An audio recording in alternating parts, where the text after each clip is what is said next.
"What can I get for you, sir?" I believe those were the first words I said to him. He was a frail and skinny man, the kind of person that could be picked up by a strong wind and sent into the upper atmosphere. He hastily scanned the menu, eyes almost popping out of their sockets. They stopped over the big breakfast. He slid a bony finger over the printed text to indicate his choice. He didn't blink once. The big breakfast. Excellent, I chimed. It was really quite the opposite. The cooks were going to hate receiving this order. It was the biggest item on the menu, and we had only just started doing all-day breakfast. I doubted he'd get through it all. In a hope to get him to reconsider, I stated what was included. 3 waffles, 2 cheese Kranskis, a scoop of vanilla ice cream with a mega side of bacon and scrambled eggs. He didn't say anything. In fact, he was yet to say something. He simply nodded and remained pointing at the item. Strange. You always get at least 1 loose unit per shift. There was a collective groan amongst the 2 cooks as I slid the docket up. Usually Tuesday nights are quiet, and we like to keep it that way as much as possible. We can be lazy workers sometimes. Then again, the bullshit of hospitality really isn't worth the effort. That'll give you something to do over the last 4 hours. Jimmy was always an enthusiastic manager, sometimes overbearingly so. It did at least make the shifts go quicker, and on this particular evening we needed it. We were open until midnight. I don't know why the head office had us serving that late, especially since we hardly ever had customers beyond dinner. However, the pay was significantly better the later it got, making it that little bit more tolerable. Jimmy peered out of the kitchen and observed our single customer. He turned to me. "Did our friend here want any drinks?" "No, just the food. Wasn't really much of a talker," I explained. Jimmy and myself looked back at the man. He sat rigidly, staring straight ahead as if in a trance. No clanging of metal from the kitchen would stir him to observe his surroundings. Gosh, these hours always bring out the weird creatures. I chuckled at Jimmy's remark. He turned around to the kitchen staff and raised his voice for all to hear. "They also bring up the wages. I think I'm going to have to start sending some people home."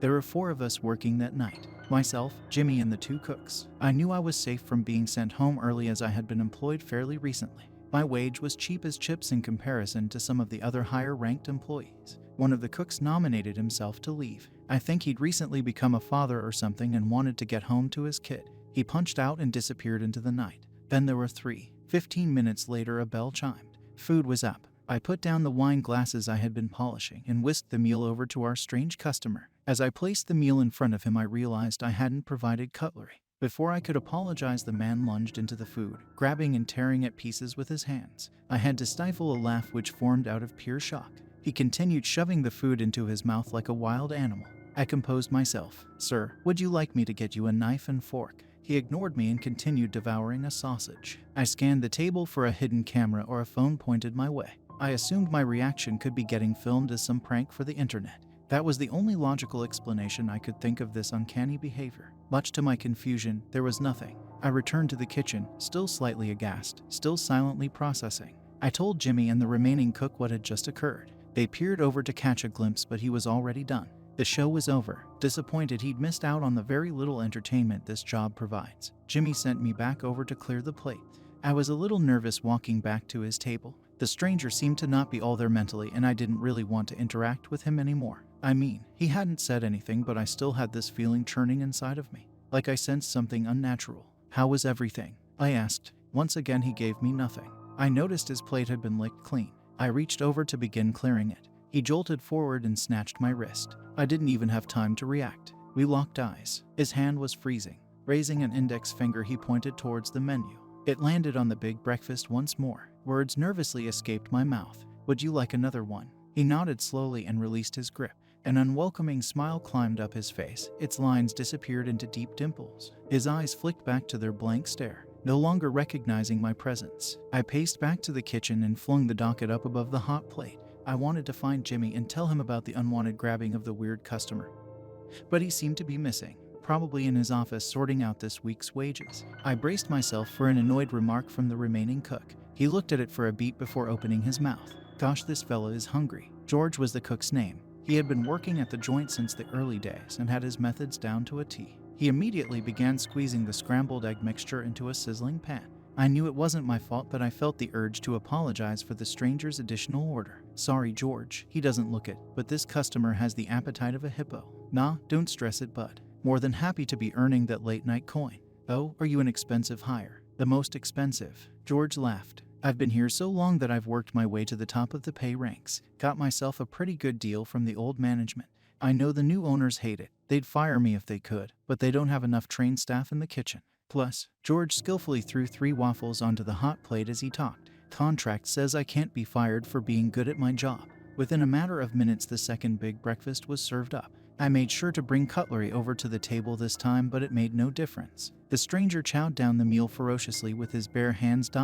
just like before. He violently gnashed the mushed egg beneath his teeth, which crunched alongside the crisp bits of waffle. The wet smacking of his lips was unbearable. I immediately retreated back to the kitchen and stayed there. When the time came for me to collect his plate, a feeling of dread rose in my chest. I couldn't believe what I was seeing. Once again, the plate had been licked clean, but this time the man was already pointing at the same spot on the menu. I sighed. Another one. He nodded. Over the remaining hours of the shift, I must have served him over 10 plates of the big breakfast. I felt incredibly bad for George, who despite his skill level, was struggling to meet the customers' consistent demands. It was insane. We only had one customer, but it felt like a busy Sunday morning at the rate he was eating. Each time I approached the customer, his appearance became more and more revolting. His hands glistened under the downlights, malaised in grease and maple syrup. Sauce dribbled down his chin and pooled into a puddle on the table. I will never understand how a man of that size could consume so much. At 12 a.m., Jimmy finally made an appearance from his office. It was closing time, and George and myself were more than ready to put this shift behind us. The customer still sat at his table, drenched in his mess. We explained what had happened in great detail, but Jimmy seemed unconcerned. In fact, he seemed slightly content with the news. Well, the profit targets are going to look amazing, he joked. Neither George or I could relate to his optimism. Jimmy must have read the look on our faces. He turned to me and changed his tone. All right, mate, you can go home.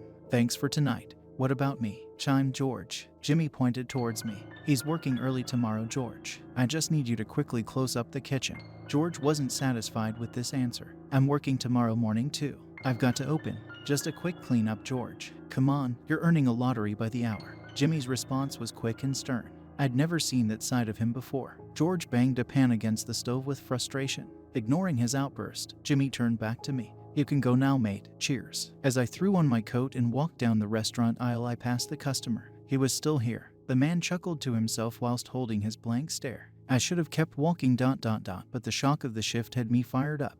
We've closed now, sir. We're going to have to ask you to pay and leave. I almost spat the words and immediately regretted it. The man snapped his head towards me and uttered his first and only words. The entree is done.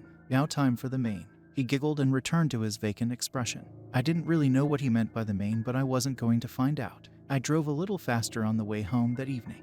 When I sluggishly strolled into the kitchen the following morning, I noticed there was no sign of George. Instead, Jimmy stood over the hot plate, lathering it with oil in preparation for the morning rush. He looked towards me and beamed. Morning, mate. Sleep well? Where's George? I blurted. Jimmy's eyebrows dropped. He wasn't too happy about last night, mate, and well ... he quit.